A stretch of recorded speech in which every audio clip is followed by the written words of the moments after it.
السلام عليكم ورحمة الله وبركاته. اليوم هو الاحتفال بعيد المولد النبوي، ذكرى المولد النبوي الشريف، والمسجد الإبراهيمي مفتوح جميعا كل أروقته أمام المصلين المسلمين، ونحن ندخل من الباب الخلفي.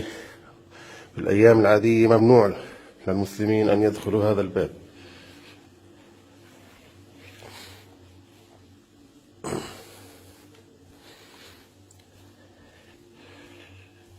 هذه غرفة الأذان، المؤذن يأتي يؤذن من هذه الغرفة، يأتي من منطقة الخاضعة للمصلين المسلمين، هذه تكون مغلقة أمام المسلمين.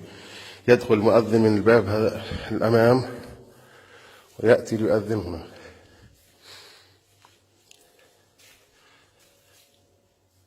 هذا مقام سيدنا يعقوب عليه السلام.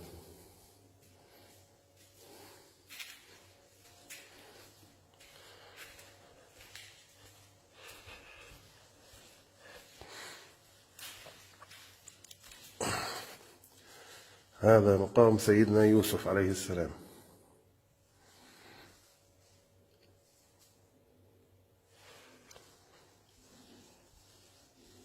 هذه منطقة تسمى اليوسفية. ندخل من هنا.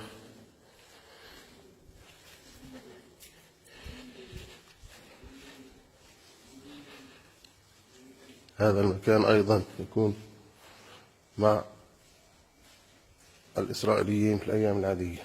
اليوم مفتوح جميعا أمام المسلمين.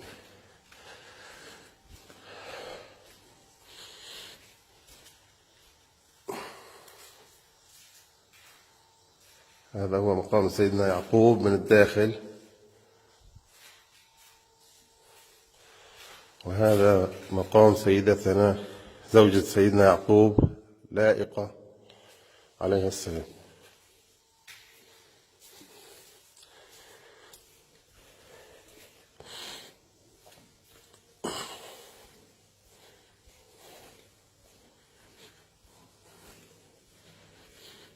ندخل من هنا.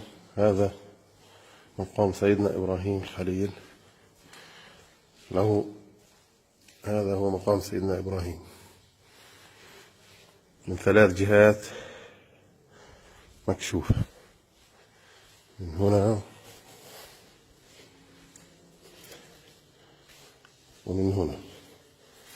هذا هو مقام سيدنا إبراهيم الخليل عليه السلام. وهذا مقام سيدتنا سارة زوجة سيدنا إبراهيم عليه السلام من المنطقة الداخلية.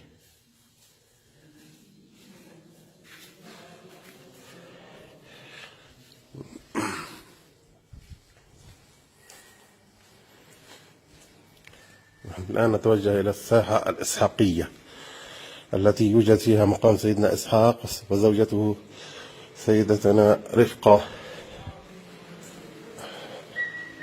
هذا هو مقام سيدتنا سارة.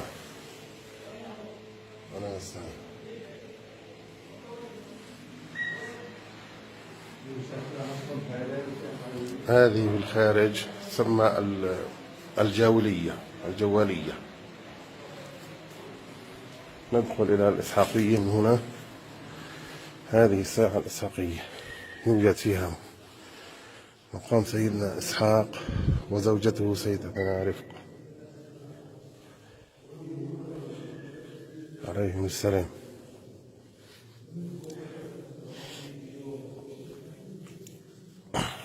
كل المسجد الإبراهيمي مفتوح أمام المصلين المسلمين. هذا هو الغار الشريف. هذا هو الغار الشريف. هذه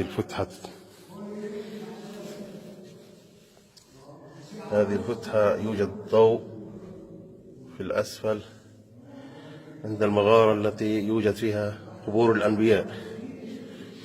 تفتح من هنا ويوجد إضاءة داخلية.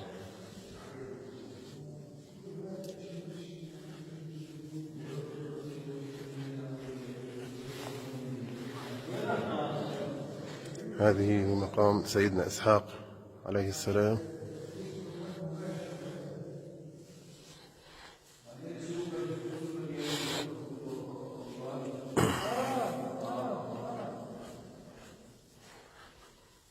وهذا مقام سيدتنا رفقة عليها السلام.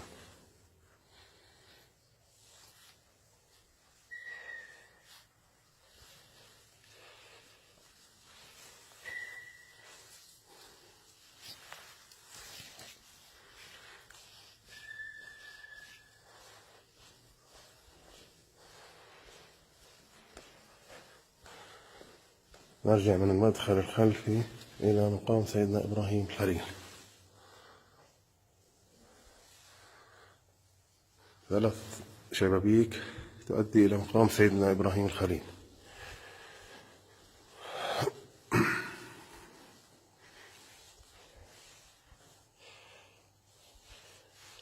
هذه منطقة التي دخلنا منها في الأول هي اليوسفية.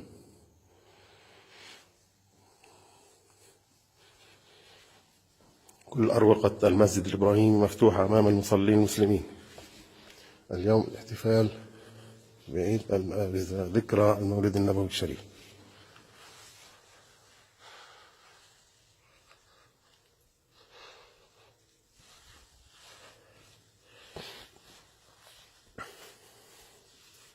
هذا هو منبر سيدنا صلاح الدين الأيوبي الذي جلبه من مصر، ولا يوجد فيه مسمار واحد، كله خشب من الخشب، مركب بطريقة فنية رائعة.